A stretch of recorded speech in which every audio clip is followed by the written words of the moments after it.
When people have asked me before if I'd consider teaching a class on croissants or making a video on croissants, the answer was absolutely not. This channel gives you a very misleading picture of my baking abilities. I'm pretty good at cooking, but I kind of suck at baking.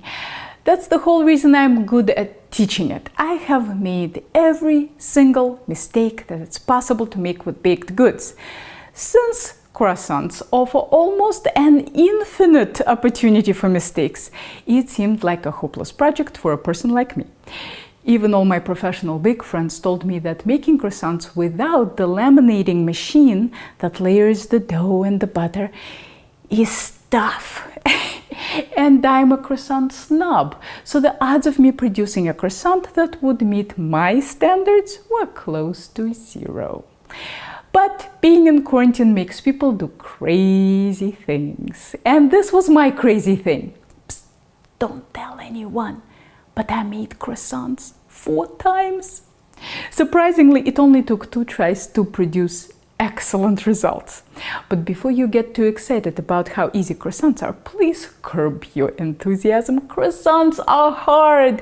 They require both yeast dough skills and pie dough skills, perfect precision, lots of counter space, lots of time, temperature control, and intuition. It's kind of like an origami project with butter. I hope I have given you plenty of discouragement, but if you are still watching, let's do it. Here is the plan. On day 1, we're going to make the dough and let it rise for a couple of hours. We'll also make our butter block and we'll refrigerate both the dough and the butter until the next day. That's the easy day. On day 2, we're going to sandwich the butter and the dough and roll them out. Then we'll give our dough 3 letter turns, creating 27 layers, refrigerating the dough for an hour after each letter turn. Finally, we'll roll out the dough, cut it, shape it, proof it for a couple of hours and bake it. And while we're at it, we'll also make some kouign-amann, those glorious sugar-encrusted croissant muffins. Let's talk about the ingredients and how to measure them. You'll need to get unsalted European-style butter. For the rest of this video, I'll just refer to it as butter. It has a higher butter fat than American butter and a much more pliable texture. I've never tried making croissants with American butter. Many people have tried and no one has succeeded that I know of. So why make that mistake when European butter is easily available in most supermarkets, at least in the Boston area? The most common brand of it that I've seen is Plugra. You'll need both unbleached all-purpose flour and bread flour. I use King Arthur brand for both. As always, the yeast I'm using is SAF Red Label Instant, but you are welcome to use Active Dry. I'll give you measurements for both. You do need a kitchen scale, of course. Cups are completely unreliable when it comes to flour. If you want to weigh small ingredients like salt and yeast, you'll need a second scale that's accurate to 100th of a gram. If you don't have one, use teaspoons. Regular kitchen scales aren't accurate for small ingredients. The recipe is in the description below, and I'll give you both gram measurements and teaspoon measurements for small ingredients. The rest of the ingredients are eggs, water, and sugar, and they're kind of obvious. I assume you're making croissants at home with a rolling pin and not in a bakery with a laminating machine, so do not try to double the recipe. If you need more croissants, make separate batches. This dough takes a lot of space to roll out. If you double it, you'll be making your life really hard during the rolling stage. The recipe I'm using is from Jacques Pfeffer's book called The Art of French Pastry. In case you want to look it up, it's a good book. The link for it is in the description below. Get out 2 sticks of butter and bring it to room temperature. You want it to be pliable but not melting. Beat 1 cold egg, then weigh out 30 grams of it and put the rest in the fridge for the egg wash that we'll need the next day. Add 45 grams of room temperature water to the egg. Set the mixer bowl on the scale and measure out 100 grams of room temperature water. Add 5 grams of instant yeast or 6.25 grams of active dry yeast. Whisk until the yeast is dissolved. Add 100 grams of unbleached all-purpose flour, 200 grams of bread flour, 38 grams of granulated sugar, 15 grams of butter at room temperature, the egg-water mixture, and 7.5 grams of salt. Mix with the dough hook on low speed until a shaggy dough forms. Scrape down the bowl and mix just until all the scrapes are incorporated. Then increase the speed to medium, that's 4 on KitchenAid, and knead for exactly 30 seconds. We want cohesive dough, but we don't want to develop much gluten. If we do, the dough will shrink when we try to roll it out.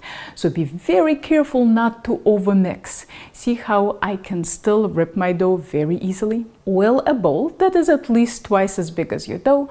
Fold the dough a few times by hand to form it into a ball and place it smooth side up into the bowl. Cover with plastic and let rise until doubled. This will take 1.5 to 3 hours depending on the temperature of your kitchen. Ideally, you want the temperature to be around 75 degrees. When my kitchen is cold, I set a pan of boiling water into the bottom of my turned-off oven and place the dough in the middle of the oven. Put a note on your oven so that you don't accidentally turn it on. While our dough is rising, let's make the butter block. Weigh out 150 grams of butter and place it into a quart-sized Ziploc bag. Then mush the butter as necessary to form a rectangle. This rectangle needs to be perfectly even in thickness. Remember how I told you that croissants are like origami with butter? Imagine trying to fold a crane out of a crooked piece of paper. It's just not going to work. Same here. Help yourself with a pastry scraper and a rolling pin to form a nice rectangle. We are shooting for 7 inches long by 5.5 inches wide. I find the easiest way to end up with a perfect rectangle is a quart-sized Ziploc bag. But if you don't have one, you can always draw the rectangle on a piece of parchment paper and use it to mold the butter into that shape. That's what you'll see in pretty much every croissant video. I'll link to Josh Weissman's in the description below if you want to see how to make a butter block with parchment paper. But I find the Ziploc bag easier. Place your butter block in the fridge until the next day. It's been 2.5 hours and our dough has risen. Let's dump it out onto a lightly floured work surface. Scrape out whatever is left in the bowl and add to the dough. Pat it with your hands to deflate. We want to get rid of all the air bubbles. Fold it into thirds to form a rectangle. Keep patting out those bubbles. Sprinkle the dough with flour on both sides and wrap it in plastic wrap very tightly. Put it in the freezer for exactly 20 minutes, but no longer, and then move it to the fridge overnight. The reason for the freezer is to cool it quickly. We want to minimize rising at this point. Now we are on day 2 of our croissant journey and it's time to make the layers. We'll need all-purpose flour, a rolling pin, a pastry scraper and a tape measure. Measure your butter block, -7 inches by 5.5 inches. By the way, the exact size of your butter block doesn't really matter as long as you calculate the size of your dough appropriately. Multiply the butter length by 2 and that's the length of your dough. The width of the dough will be the same as the butter width. This means that when I roll out my dough, I'll need to make it 14 inches by 5.5 so that I can completely enclose the butter block. Cut the bag to liberate your butter. Now this next part is tricky. You need the butter to be rollable but not too soft. I made the mistake of letting my butter sit at room temperature for 10 minutes on a warm day. This worked great in cold weather, but not on the day I was shooting this video. See how my butter is getting too soft? If this happens, put it back in the fridge until it's firm, but not rock hard. It won't take long. This butter is so thin it can change temperature very quickly. By the time I rolled out my dough, my butter was back in business. Place the dough on a floured surface. Sprinkle it with flour and roll it out to 14 inches by 5.5 inches. Keep moving the dough slightly on the counter to make sure it is not sticking. At the slightest suggestion of sticking, add more flour. Try to keep it very even in thickness and check the size frequently. You can always make the dough bigger, but I really don't have a way that you can make it smaller if you roll it out more than necessary. You might need to pull the corners out slightly to make your dough more rectangular. Let's do the butter fitting. Looks very close. To avoid any butter leaking out, I make my dough just a hair bigger than the butter block. But you want to avoid any noticeable overhang. Peel the Ziploc bag off the butter block and cover the butter with the dough. I like to cut through the folded side so that the butter has a chance to spread freely. Flour the work surface and roll out the dough to the length of 20 inches, but try not to make it too much wider than it is now.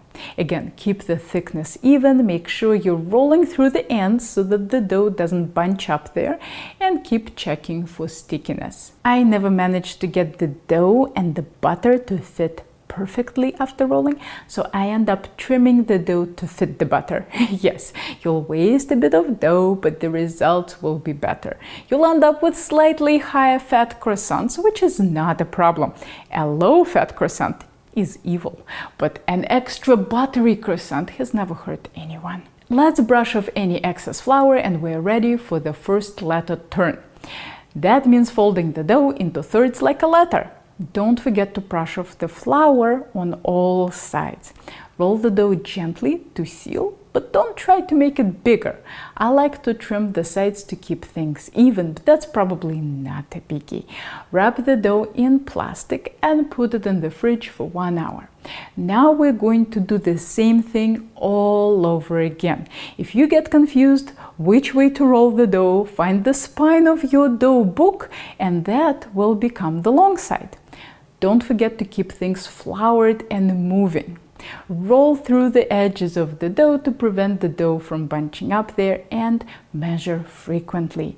I also suggest that you write down somewhere how many letter folds you've done so that you can easily keep track of which fold are you on. Here we go. We got our 20 inches and we can do our second letter turn. Brush off the flour. Try to straighten out the edges. I know doughs don't like rectangular shapes, they want to be round, but do your best. Roll it gently to glue all the layers together, wrap it up and back in the fridge it goes for 1 hour. In the next step, I made a little boo-boo. As always, I was shooting many videos in one day, and instead of working around the croissant dough, as I usually do, I decided to make the croissant dough work around me. I made the dough in the morning and did my first 2 letter turns in the evening, saving my 3rd letter turn for the next day. Technically, there's nothing wrong with that.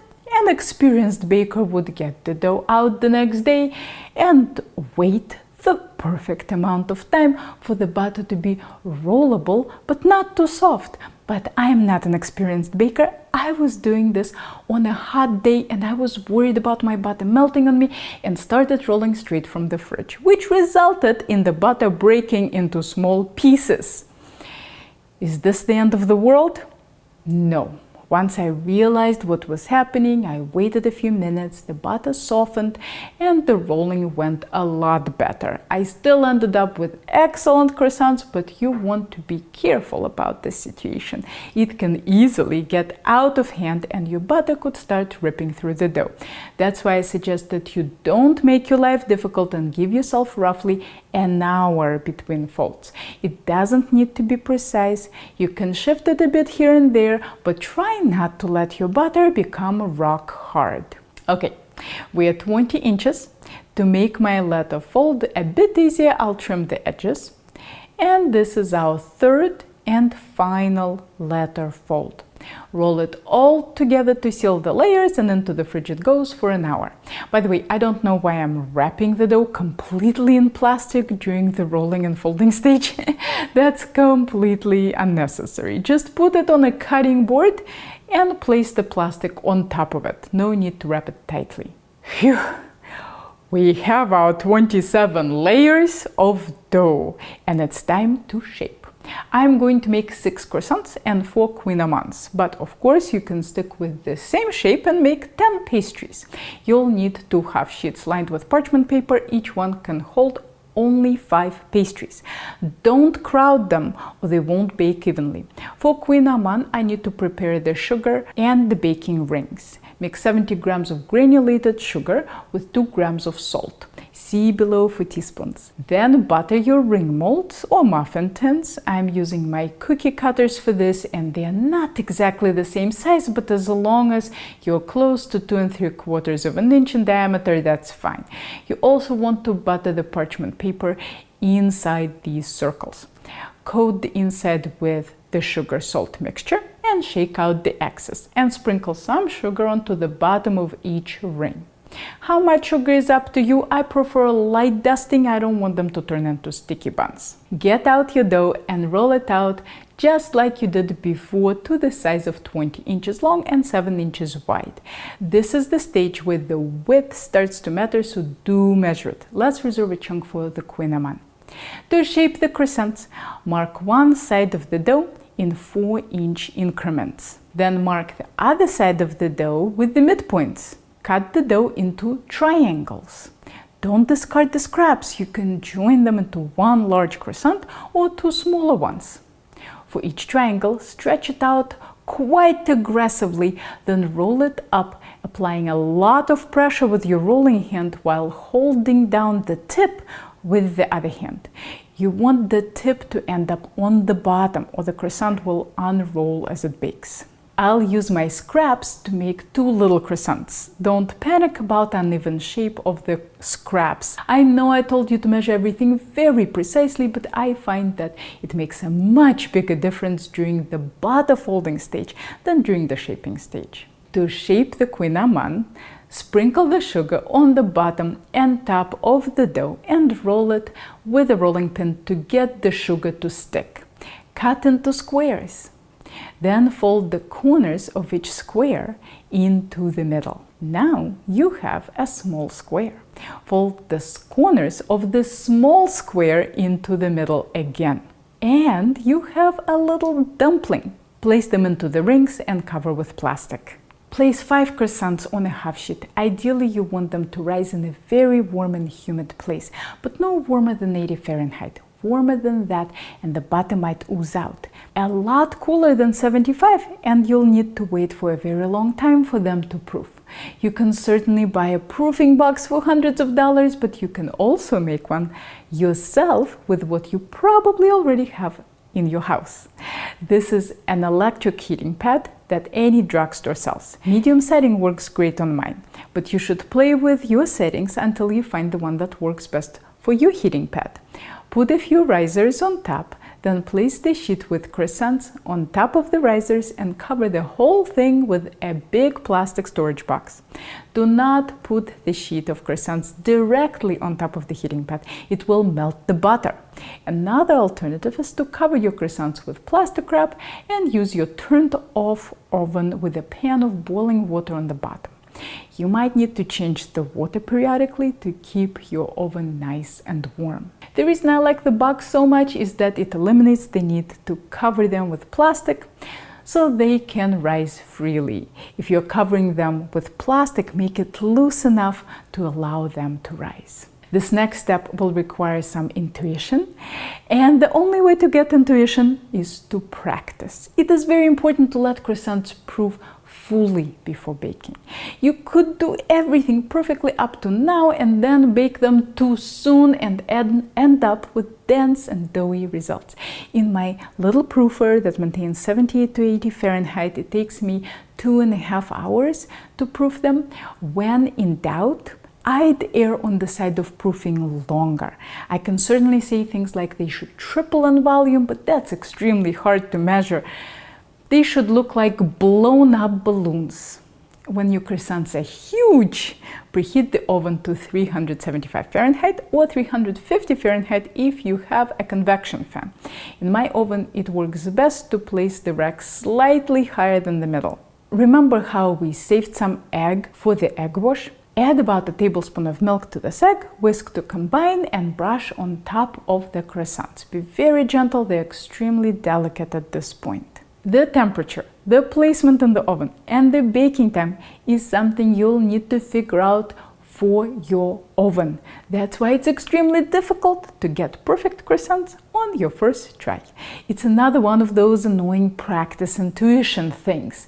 All I can tell you is what works in my very uneven gas oven.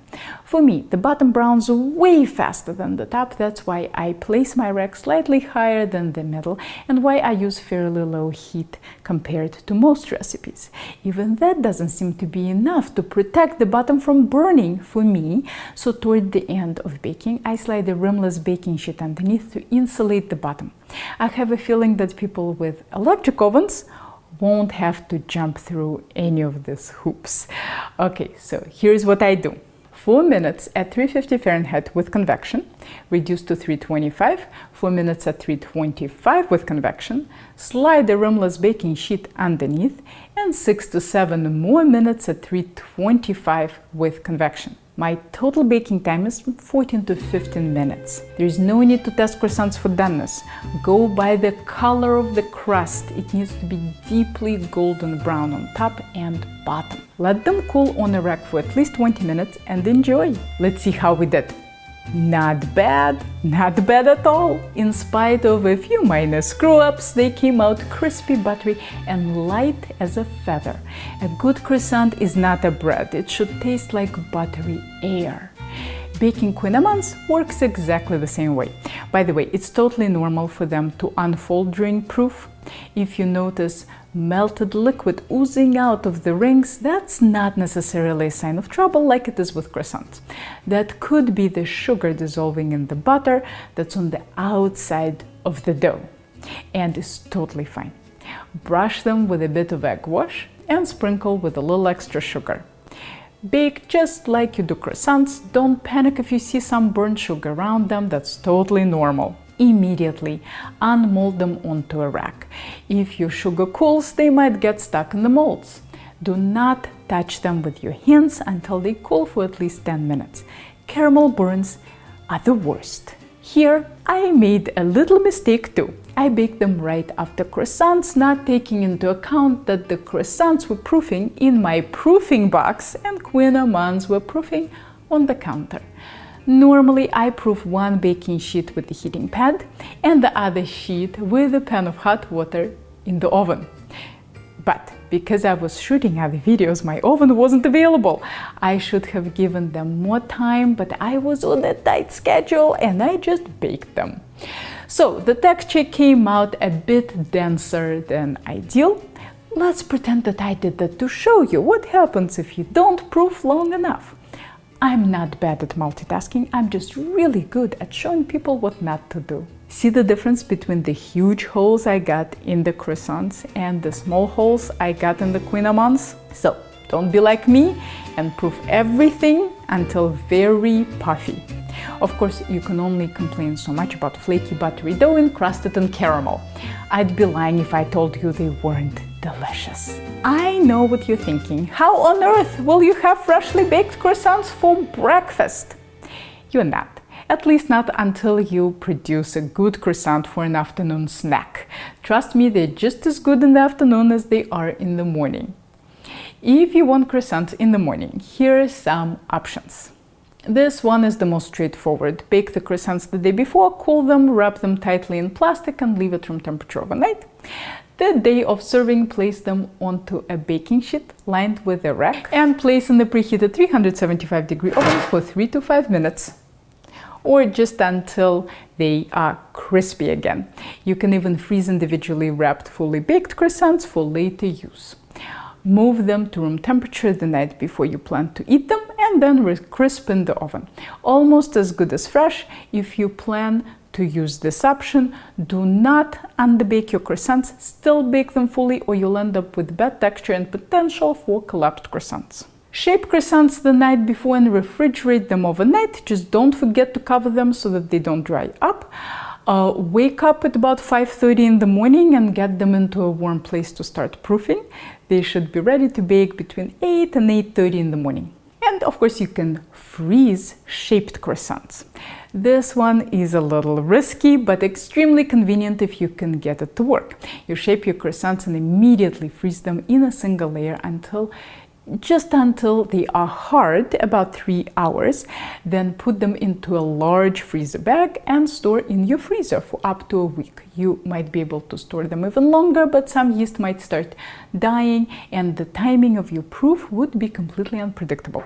Right before you go to bed, lay out these frozen croissants on a parchment-lined baking sheet and cover with a big plastic box.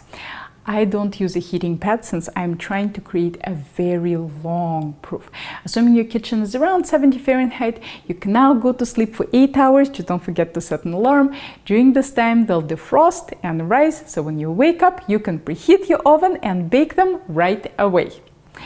If you want to try it, I strongly suggest you save 1 croissant from your batch to do a freezing dry run. Once you find the timing that works, this method allows you to bake a few croissants each morning. Is that awesome or what? But under no circumstances should you try any of these tricks until you can produce good croissants. I told you what COVID-19 made me do that I thought I'd never ever do. Was there something you did that would surprise you if I told you about it a year ago? Let me know in the comments. By the way, it doesn't need to be kitchen related. Maybe you started learning a musical instrument or became an expert on homeschooling. Here are more very detailed culinary tutorials for you to check out, and if you are ever in the Boston area, maybe I'll see you in one of my classes.